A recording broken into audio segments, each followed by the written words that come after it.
presenta Periodismo a Diario.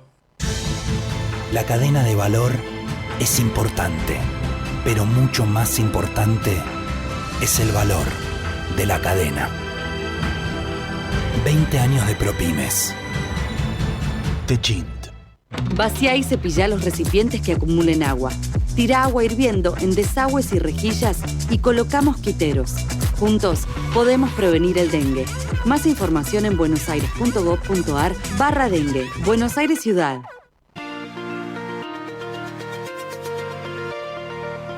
En la mañana de Ecomedios y con la conducción de Hugo Grimaldi, ya comienza la edición compacta de Periodismo a Diario, con el resumen de las noticias más relevantes del día.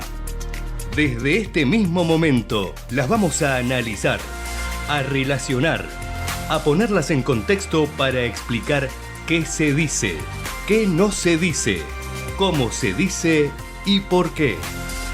Empezaremos a compartir títulos, notas, videos y fotografías, a mostrar personajes y recomendar columnas y enfoques. Y seremos implacables a la hora de identificar las noticias falsas.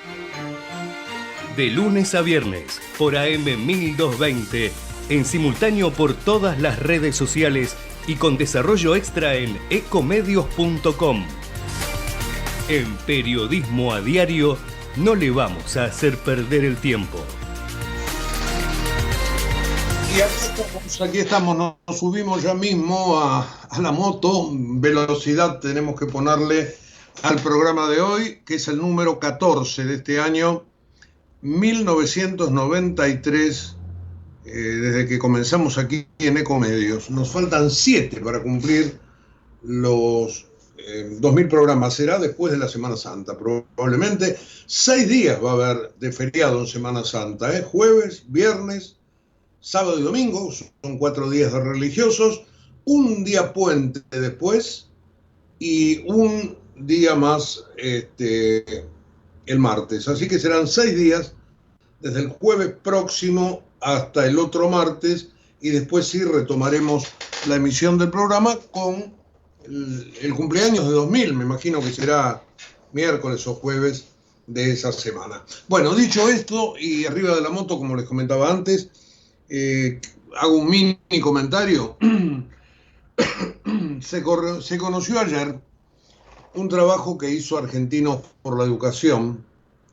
Es un observatorio que verificó que los padres de familias acomodadas que envían a sus hijos a escuelas de renombre aquí en la Argentina también tienen motivos para estar preocupados. Esto tiene que ver con el modo en que se catalogan las pruebas PISA, que es lo que se hace para chicos de 15 años en prácticamente todo el mundo, como para comparar el rendimiento. Bueno, en la Argentina, un estudio que hizo Argentinos por la Educación muestra que, desagregando los resultados de la prueba PISA, 3 de cada 10 alumnos del nivel socioeconómico más alto, el grupo más rico, si ustedes quieren, 3 de cada 10 no alcanza el nivel mínimo de comprensión de textos justamente en ese tipo de pruebas. Hay un gráfico en el diario Clarín que muestra cómo es el puntaje promedio de la prueba de lectura por nivel socioeconómico. Y son pendientes que van desde Chile, que tiene los mejores rendimientos, hasta República Dominicana. Y Argentina está octavo en todas las líneas, en todos los niveles. En el bajo, en el medio bajo, en el medio alto y en el alto. Y en el alto octavo también. Gente que tiene dinero y que sus hijos no logran comprender textos. Con lo cual, hacia el futuro, también ellos van a estar condicionados. Es como que se está dando, lamentablemente, una igualación hacia abajo. Y el que no crea en estas cosas puede perfectamente no creerlo ni interpretar lo que yo quiero decir, pero esto es también parte del sistema. Porque cuanto más igualás para abajo, cuanto más le das a todos derechos por igual y negás el mérito, se producen estas cosas. Se iguala que los que tienen menos se hacen iguales a los que tienen más, o al revés. Los que tienen más no tironean hacia arriba a los que tienen menos. Así que es una estadística muy, pero muy preocupante. La educación, la verdad, que ha perdido no solo la capacidad de formar a los ciudadanos, tampoco obviamente capacita para el trabajo manual, sino que también falla en el hecho de generar en el país gente que hacia el futuro pueda conducirlo. Es una cuestión de decadencia. Y esto también tiene que ver con el tema de la casta. Como hay siempre burguesías que se acomodan para manejar las cosas. Y por supuesto que la Argentina, que siempre ha hecho de la burguesía ilustrada un camino, ahora está en total retroceso. Y esto se ve en este punto. Un tema que tiene que ver con el día a día, porque apareció esta mañana en el boletín oficial, ya desde ayer se sabía, y tiene que ver con la educación también, así que lo vamos a tirar ahora arriba de la mesa. No es el tema principal del día, pero comentémoslo además, que a través del Ministerio de Capital Humano, el Ministerio de Sandra Petrovelo, el gobierno anunció la entrega de vouchers para ayudar a pagar las cuotas de colegios privados subvencionados. A los que tengan subvención estatal, 75% o más.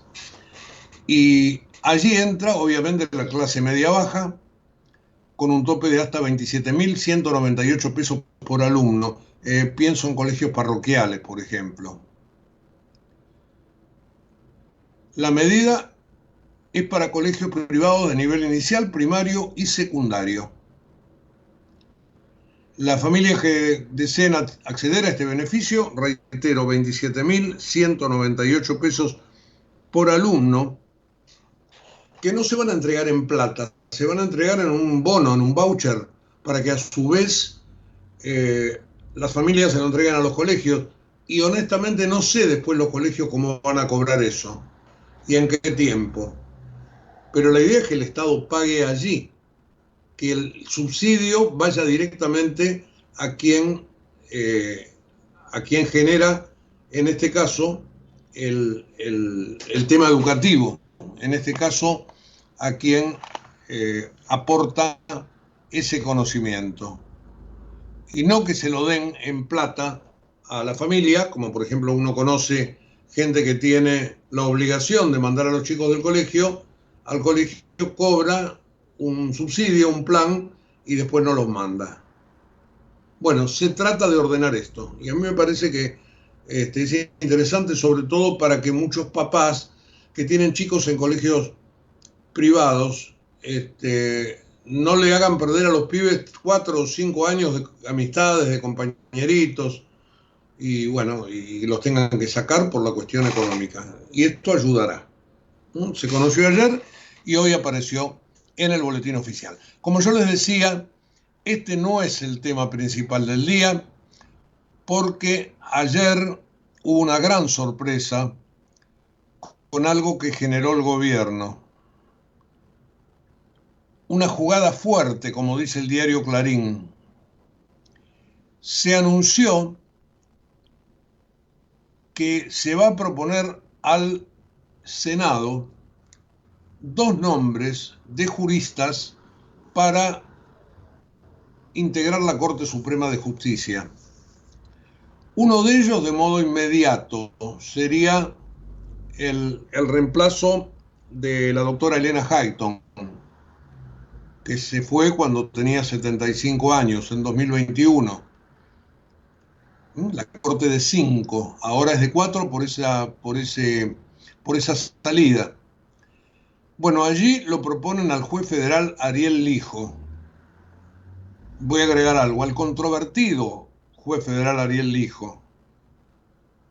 Ahora vamos a comentar una nota que escribe hoy Carlos Pañi, por ejemplo, en el diario La Nación, haciendo una radiografía del hijo, y no lo trata bien, por supuesto. El segundo es Manuel García Mansilla, que es actualmente el titular de la Facultad de Derecho de la Universidad Austral. Dicen que es un extraordinario jurista, un hombre que milita, les diría yo, sin ser peyorativo, que milita en la derecha, pero además es experto en derecho constitucional. Tiene una reconocida trayectoria en ese mundo. Tiene una clara posición en contra del aborto legal. Tiene 53 años. Es de Río Negro, de Bariloche. Y como les decía recién, decano de la Facultad de Derecho de la Austral. Conoce mucho también de contratos petroleros, etcétera, etcétera. Bueno, allí están los dos presentados. La idea es que García Mansilla lo reemplace en diciembre, cuando cumple 75 años, al juez Maqueda. Y como verán, por los antecedentes, yo voy a ser muy simple, un kirchnerista y un mileísta. Acá se huele una negociación, uno por otro. Claro que causó sorpresa. Yo creo que ni el ministro Cunio Libarona estaba 100% enterado de todo esto. Ahora sí voy a la nota de Pañe. Dice, es de lamentar que la propuesta de llevar también a la Corte a un excelente jurista como Manuel García Mansilla, en su caso para reemplazar a Juan Carlos Maqueda cuando se retire por razones de edad, no alcance a disimular el brochazo de bleque que se arroja sobre la Corte con la candidatura del hijo. Ayer por la mañana, Joaquín Morales Solá, que algo sabría de todo esto, supongo yo, y que conversó con jueces de la Corte, escribió una nota donde decía que la Corte había perdido la paciencia. Y agrego yo por las mías, es probable que este tema, que la Corte lo intuía,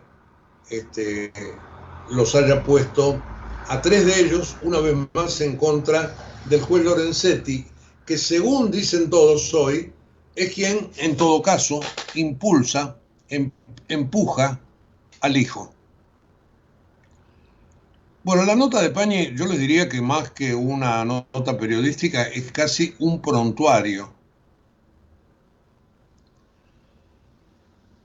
En un tramo más dice, en relación al hijo, varios testigos cercanísimos a su postulación aseguran que fue clave.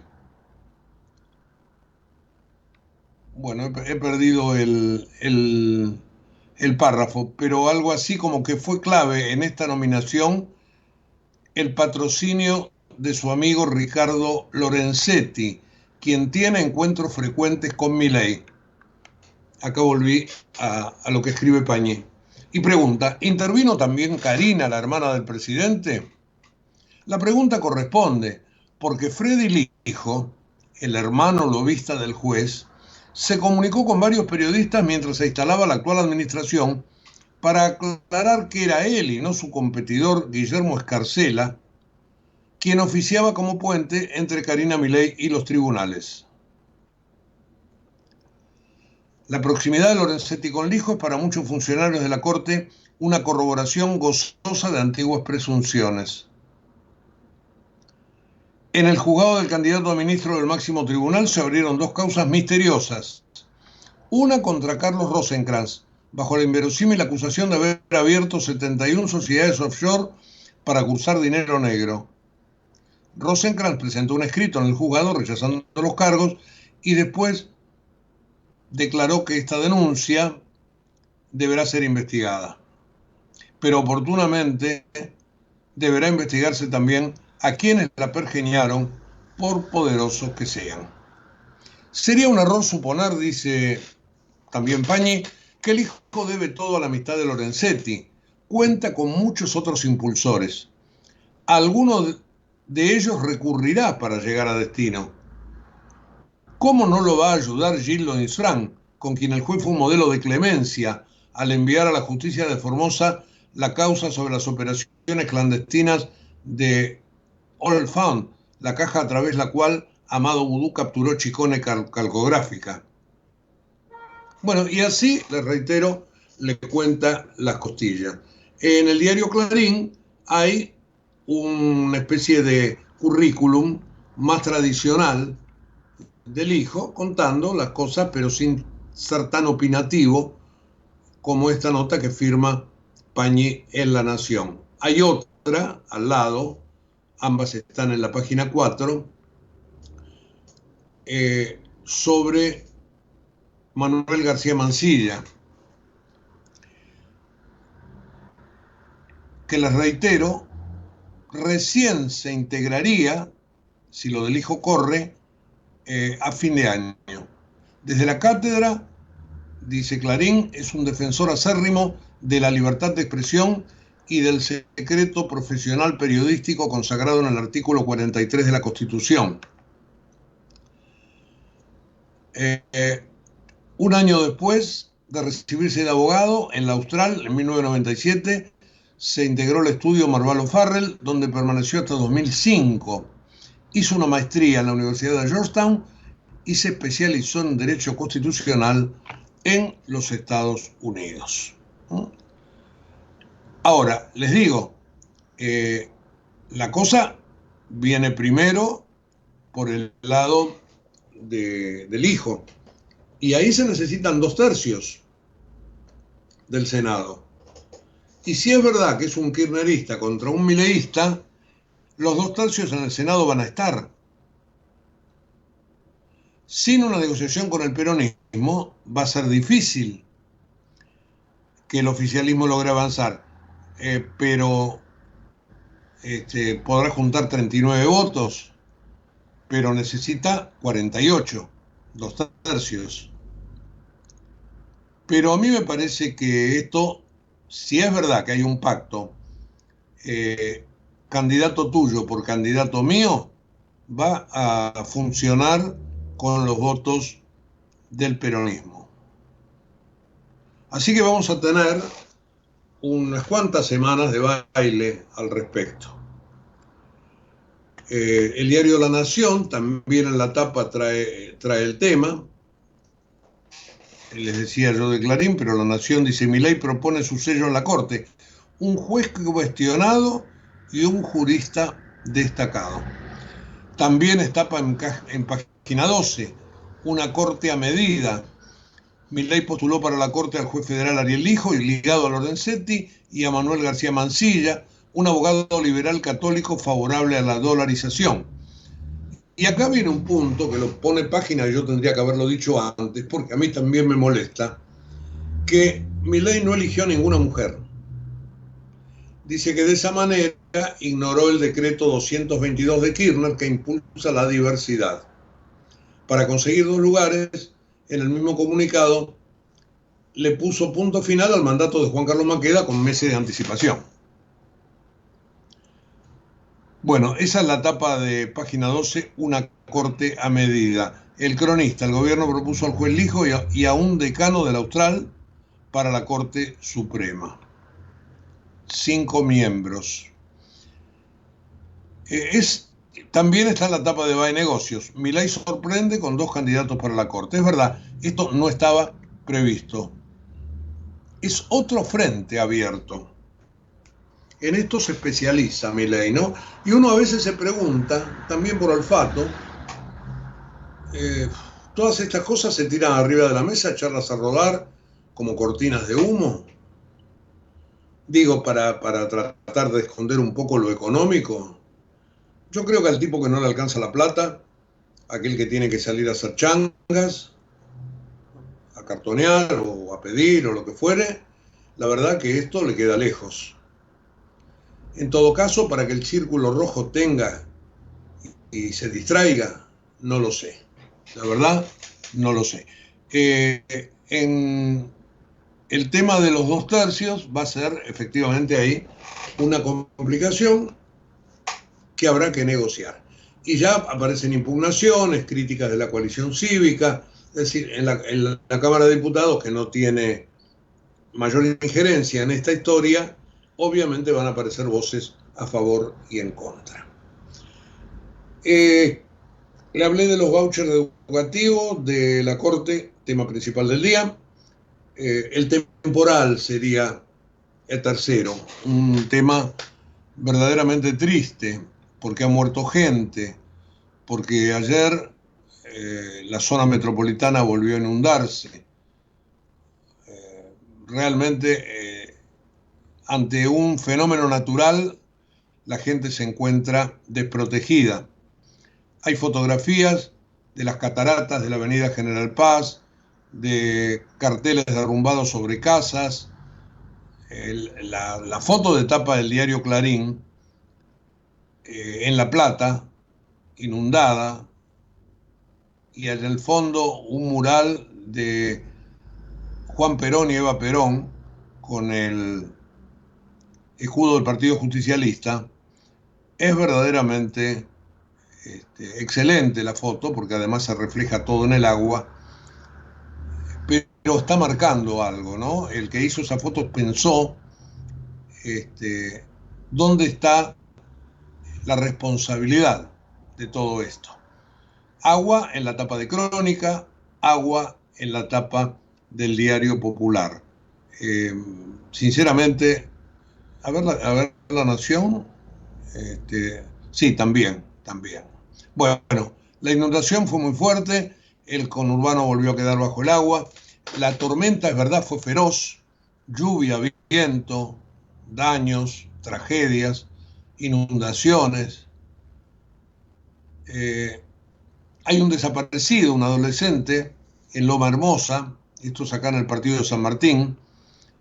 Inundaciones y destrozos también en Avellaneda, en Valentín Alsina, todos los barrios, Piñeiro, todos los barrios de ahí de Avellaneda han sufrido muchísimo. Vuelos nacionales e internacionales cancelados, demorados. Para las próximas horas, las condiciones están en este momento mejorando, tal como ahora. Vemos el cielo, en este momento está algo nublado, ha bajado la temperatura porque el viento sur viene a 11 kilómetros por hora. Tenemos 14,3 ahora y va a estar parcialmente nublado durante todo el día, una máxima de 19, y este sol con cielo despejado, según el Servicio Meteorológico Nacional, se va a mantener durante toda la semana, con temperaturas levemente en ascenso. Pero hoy, para hacer el comienzo del otoño, nos encuentra con 14 de mínima, 19 de máxima. Así que lo del temporal, que no se arregló ni se va a arreglar, porque la verdad que son años y años y años de carencia, también parte de ese sistema de tratar de gastar, pero en lo que en el momento, nada para prever. Bueno, así estamos. ¿Quieren escuchar un poquito de música como para salir de las pálidas? Les voy a hacer escuchar a una cantante que es estadounidense, pero que está casada con un argentino. Actuó en la serie Melody, que se ve por la televisión, y le dicen la argengringa, justamente porque está casada con este argentino. He visto ayer una foto cantando, por ejemplo, en la previa de un partido del Inter de Miami con Messi ahí en la cancha. Se llama Sara Lenore, o Lenore quizá, Lenore creo yo. Y la tengo en una canción de los Beatles, muy conocida. Escúchenla.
Bueno, como decían en las radios antiguas, de Lennon y McCartney o Darling. Bien, bien Beatle esto. Sarah Lenore. Ahí estábamos con esta chica, la argengringa. Muchos la conocen, yo no. La verdad, no tenía el gusto y la verdad que lo hace muy, pero muy bien. Bien, volvamos a la información. Volvamos a la información. Habiendo hablado del tema educativo, de la cuestión del temporal, de este anuncio sorpresivo, anuncio sobre los puestos de la Corte, creo que hay que reportar que llegó a la Argentina ayer William Joseph Burns. Este señor Burns es el jefe de la CIA y estuvo en la Casa de Gobierno, estuvo con el jefe de gabinete, con Patricia Bullrich, con el titular de la AFI, Sibori, y trajo una agenda anti-China, algo que le preocupa y muchísimo a los Estados Unidos. Se supo hace unos días que va a venir esta generala Richardson, creo, que ya estuvo en otra oportunidad, y también viene a hablar de China, porque le preocupa, obviamente, la presencia china aquí en la región. La base en Neuquén, los americanos obviamente quieren saber de qué se trata. El puerto a construir en Tierra del Fuego, yo creo que eso me parece que se va a parar. La cuestión de la hidrovía, le preocupa la participación china en las telecomunicaciones, en la licitación del 5G. Verdaderamente, bueno, trajo esa agenda, no sé si lo vio el presidente, fue acompañado por el embajador Mark Stanley, estuvieron con pose, como yo les comenté antes, con el jefe de gabinete, y hablaron de todos estos temas. El jefe de la CIA, que es la agencia de inteligencia probablemente más grande del mundo, llegó desde Brasil porque está recorriendo la región. Sí, la generala se llama Laura Richardson. 3 de abril va a estar acá en la Argentina. Y recuerdan que hace poco vino el secretario de Estado, es decir, tienen a la Argentina en la mira, pese a que en la mira, digo, positiva de buscar un aliado con Milei, pese a que Milei es alguien que puntualmente apoyaría a Donald Trump en las últimas elecciones. Sin embargo, Biden no para tratar de que la Argentina vuelva otra vez a la línea americana que la caracteriza. Cuando ustedes habrán escuchado una sirena que ha pasado, pero tiene que ver más que nada con el tránsito. Bueno, dicho esto sobre la gente de los Estados Unidos que ha venido, agreguemos algo más. Ayer el presidente tuiteó que finalmente la Argentina le comprará aviones de combate F-16 a Dinamarca, pero los F-16 son estadounidenses. Así que este tema también se debe haber puesto arriba de la mesa, en este acercamiento que yo les venía contando. Bueno, ayer una noticia buena, en todo caso, los gremios aeronáuticos levantaron el paro que tenían previsto hacer durante la Semana Santa. Era una cuestión paritaria, parece que están llegando a un acuerdo y los gremios dijeron, bueno, como muestra de buena voluntad, vamos a decir que no vamos a parar justamente en un momento donde la gente necesita movilizarse.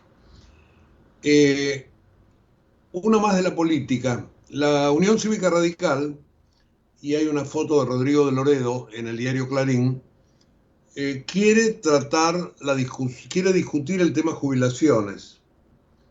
Hoy va a haber una reunión en el Congreso, la Comisión de Previsión, y allí los radicales del área del grupo de Loredo quieren avanzar. Creo que son 12. Veremos si lo logran. En la comisión obviamente tienen menor representación, pero ya se sabe que el gobierno, y también lo ha dicho el jefe de Presupuesto y Hacienda, José Luis Espert, quiere tratar el tema jubilatorio dentro de la ley base que se va a tratar en abril. En cambio, los radicales les parece que hay que apurar la cuestión. Después hay un montón de informaciones económicas que tienen que ver fundamentalmente con datos que dio a conocer el INDEC. El nivel de actividad del año pasado, 2023, cayó 1,6%. Debería haber sido más, pero 1,6 tiene que ver con la sequía, también con la brecha cambiaria, y pese a todo el lío eleccionario, la verdad que fue poco la caída. Algunos los ha sorprendido. Ahora, pese al parate que se olía a fin de año y a las elecciones, durante el cuarto trimestre de 2023 no hubo tanta reducción de empleo como se creía. Una cosa tiene que ver con la otra.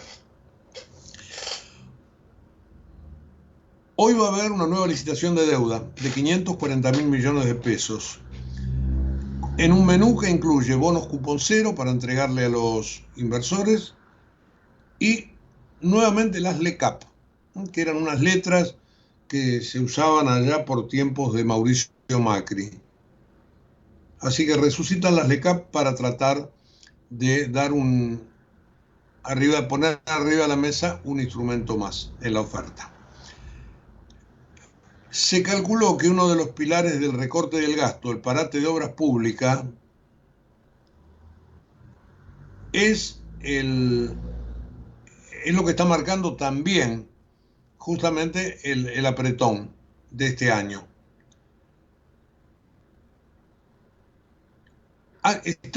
Se han quedado sin financiación 2.100 proyectos que estaban haciéndose y que han quedado de lado, al menos durante estos 3 meses de la administración Milei.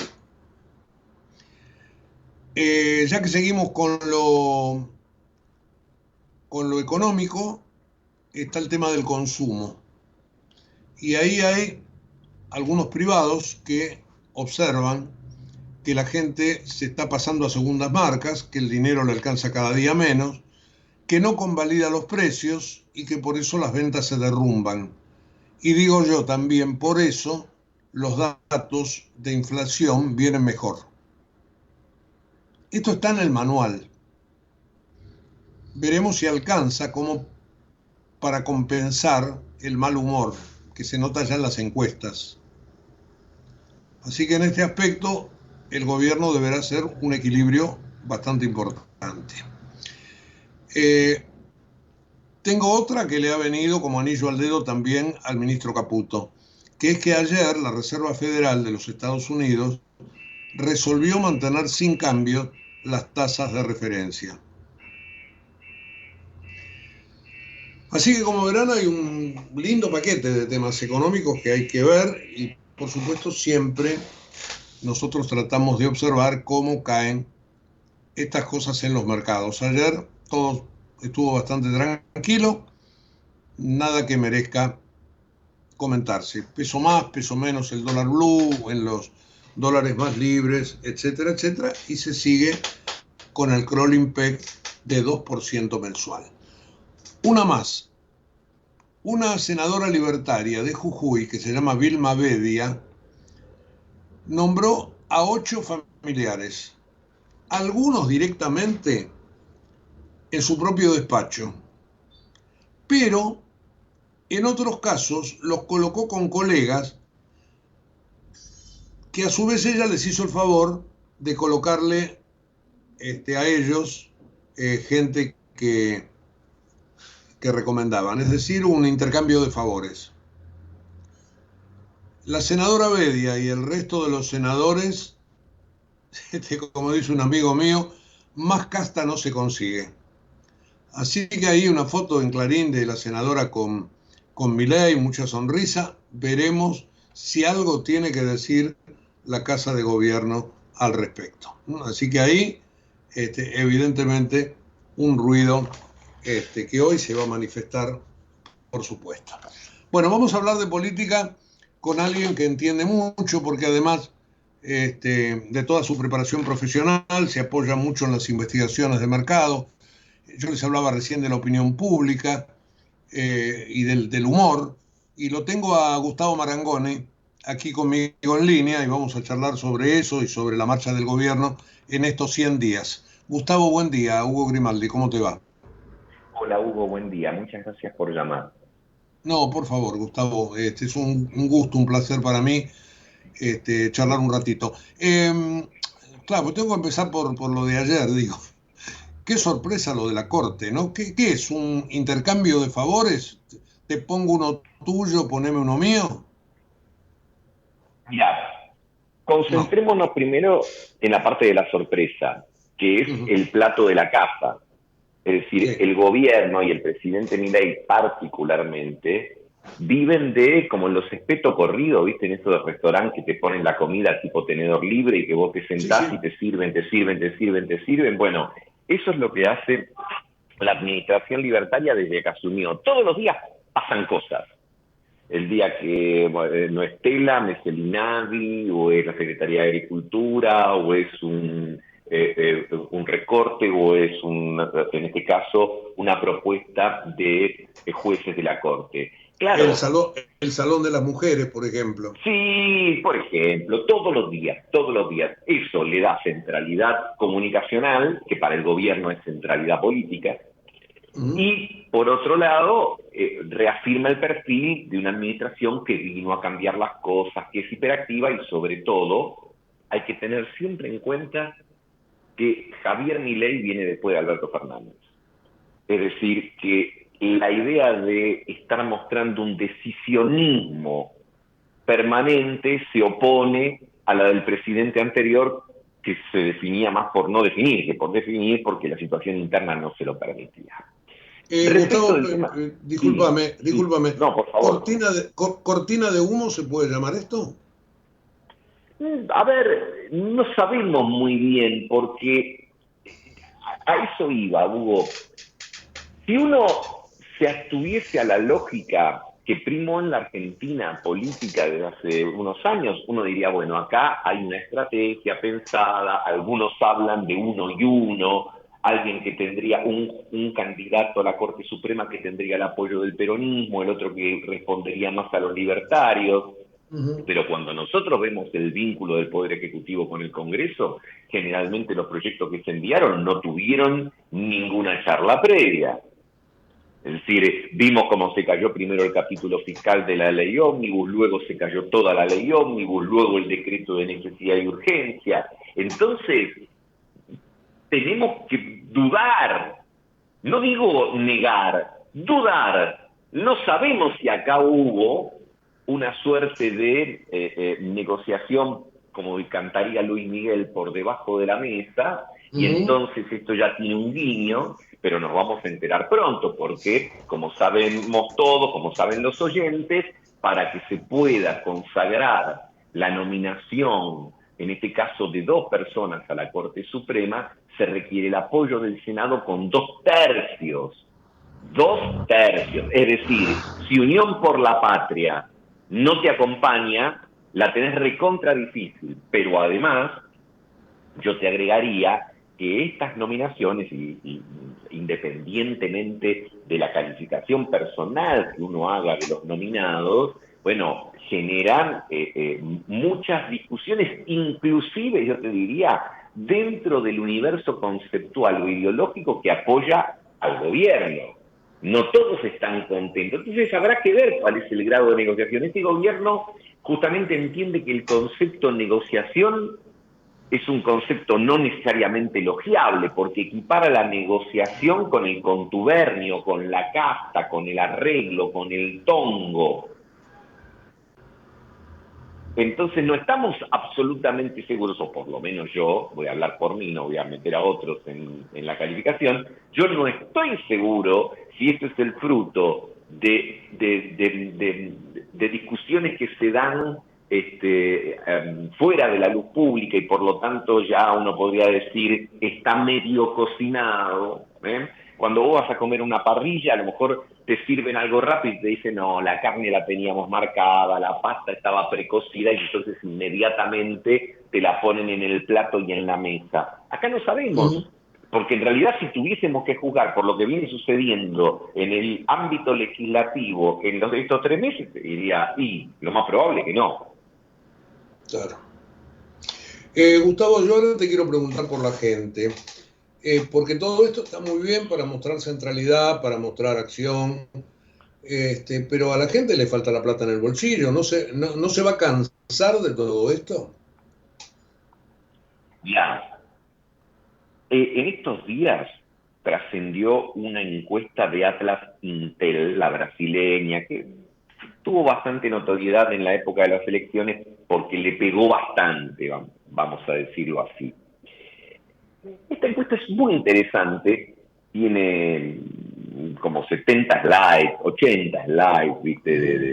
De todo, pero hay uno que a mí me parece fundamental. Generalmente todos miramos a ver la calificación del gobierno, ahí no hay tanta diferencia. Las encuestas más o menos te dicen que la Argentina está mitad y mitad apoya, mitad no.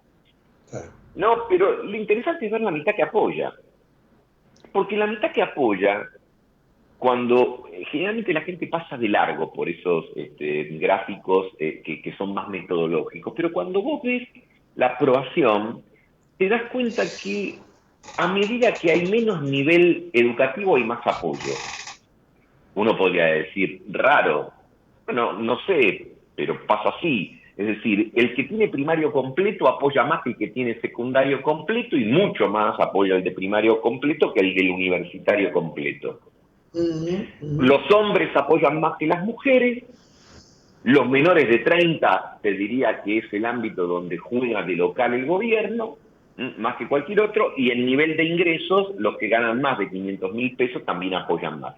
¿Qué señalo con esto? Y acá te meto un poco de ciencia política, que es una clásica coalición conservadora, es decir, cuando los pobres y los ricos traducen un apoyo a una gestión. Si yo tuviese que simplificar, y probablemente algún colega mío diría que estoy simplificando demasiado, pero me tomo esa libertad, si yo te tuviese que simplificar, te diría, cuando los sectores más bajos se unen con los más altos, tenés una coalición conservadora, o coinciden, no es que se unen, se juntan en una casa y todo, pero cuando coinciden en sus gustos, hay una revolución conservadora, o una coalición conservadora, y cuando los sectores medios coinciden con los sectores bajos, tenés una coalición progresista. El arquetipo de una y otra es Menem y el kirchnerismo. Esto se parece mucho más al menemismo, no solo porque ponen la foto de Menem en el Salón de los Próceres, que de alguna manera es una cuestión simbólica que algo debe querer decir, pero lo que te señalo es que contra lo que uno podría pensar, hay sectores de la base de la pirámide que por el momento, al menos hasta ahora, y ven con buenos ojos esto. Bueno, aguantan. Yo tengo una crítica particular y sé que hay gente que la comparte y otros que no. Para mí se pierde demasiado el tiempo en todo este humo. Y ese tiempo, en apariencia, se le estaría restando a la velocidad que se necesita en materia económica. No sé si vos ves algo parecido. A ver, ¿qué es lo que le pide el Fondo Monetario, pero sobre todo los actores económicos más concentrados, ya sean nacionales o globales? Me dicen, che, nos encanta la dirección que elegiste, esto está muy bueno, muy, muy bueno, pero vas a necesitar leyes. Cuando le dice vas a necesitar leyes, ¿qué le dice? Che, yo voy a necesitar herramientas jurídicas más sólidas para poder involucrarme más con esto, porque si no, el día de mañana viene otro, te lo cambia, etcétera. Si no, lo veo medio endeble, ¿no? Es como si estamos hablando de una construcción, en términos de construcción, te digo, mirá, la intención de armarte la casita me parece bárbara, pero los pilares los veo frágiles. Claro. ¿Por qué? Porque hasta el momento dependen todo de vos, el otro no se involucró.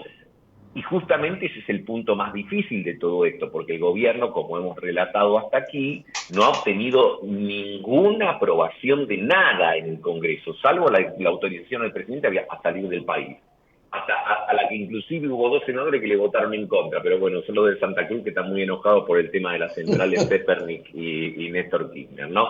Pero lo que me refiero es, en algún momento, esta pulseada que vemos desde 100 días entre Ejecutivo y Legislativo, que no termina de fraguar en algo concreto, y ya no digo entre el gobierno y Unión por la Patria, porque ahí es poco esperable, digo entre el gobierno y sus potenciales aliados, que Claro. ni siquiera se pueden poner de acuerdo todavía en si tratan ahora o tratan en abril y cómo tratan un tema fundamental para el gobierno, que es la actualización del índice de actualización de las jubilaciones y pensiones. El gobierno tiene ahora, te diría, desde el punto de vista económico, pero que también hace el punto de vista político, 2 prioridades que tiene que ver. Una, por resolver el tema jubilaciones, porque sabemos que si este índice que está vigente, que mata a los jubilados cuando hay alta inflación, pero que les permitiría recuperar mucho si el día de mañana la inflación cae un dígito. ¿Por qué? Porque cuando tengan que actualizar por la inflación atrasada, se van a poner al día y van a recuperar. El gobierno justamente dice, no, si recuperan ahí me matan, porque yo voy a volver a gastar en jubilaciones lo que no quiero o no puedo gastar. Entonces, el tema jubilación para el gobierno es fundamental. Y por el otro lado necesita un refuerzo de ingresos. Y ese refuerzo de ingresos se llama ganancia. Porque en realidad originalmente se llamaba ganancias y retenciones, pero como en retenciones, tanto el complejo agroalimentario como la provincia de Córdoba y la provincia de Santa Fe le dijo, olvídate de este lugar, por ahí no va a prosperar la cosa, enfocan ahora a los asalariados de mayores ingresos. Que mayores ingresos en la Argentina, de acuerdo a lo que plantea el proyecto, es lo que ganan siendo solteros 1.100.000 y los que tienen carga de familia 1,5 millones. Así que vos te encontrás en la Argentina con una peculiaridad.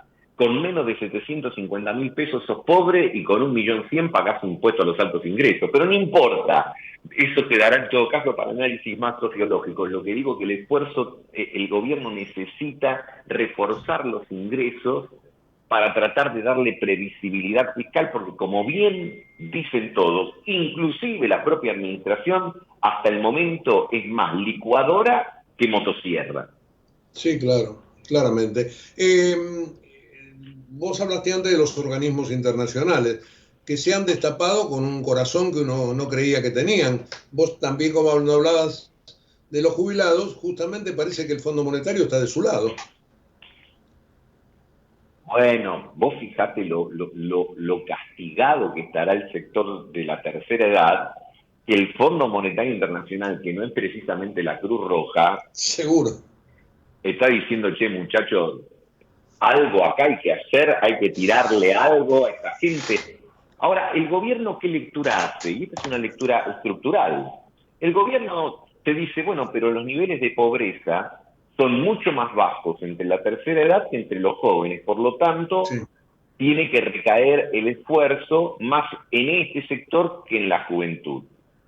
Claro, uno podría hacer muchas derivaciones de esa lógica, porque en los adultos mayores en todo caso tienen los stocks que han acumulado a lo largo de su vida, y probablemente también tengan algún nivel de alguna propiedad, etcétera, que los exime de pagar alquiler. Pero lo cierto es que para el gobierno el tema de la jubilación es un elemento a morigerar y es un gasto a contener, que en este sentido es lo que ha hecho tanto el gobierno de Alberto Fernández como el de Mauricio Macri.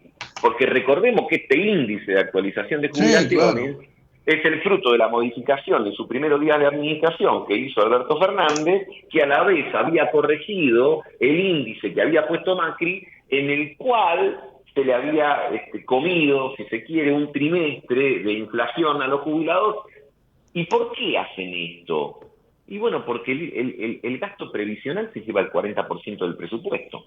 Obvio, Entonces, es una de las grandes canillas del presupuesto. Gustavo, son las 9 de la mañana y se me acabó el programa, pero la verdad ha estado muy jugoso y en cualquier momento, si no te parece mal, podríamos continuarla, ¿sí?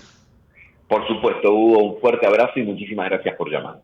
Al contrario, muy amable por todos tus conceptos. Gustavo Marangoni, analista de la opinión pública, politólogo, contando cosas de la realidad, y bueno, enfocándolas en todo lo que vivimos en el día a día y fundamentalmente en la marcha del gobierno después de haber cumplido 100 días. En un rato nada más tendremos todo el resumen informativo a través de la página web de la radio. Les recuerdo, www.ecomedios.com. Y mañana a las 8, más programa, será la edición número 15 de este año, aquí como todas las mañanas. Chau y gracias. La cadena de valor es importante, pero mucho más importante es el valor de la cadena. 20 años de ProPymes. Techint. Vacía y cepilla los recipientes que acumulen agua. Tira agua hirviendo en desagües y rejillas y coloca mosquiteros. Juntos podemos prevenir el dengue. Más información en buenosaires.gov.ar/dengue. Buenos Aires Ciudad. Desde Buenos Aires, transmite LRI 224, AM 1220, Ecomedios.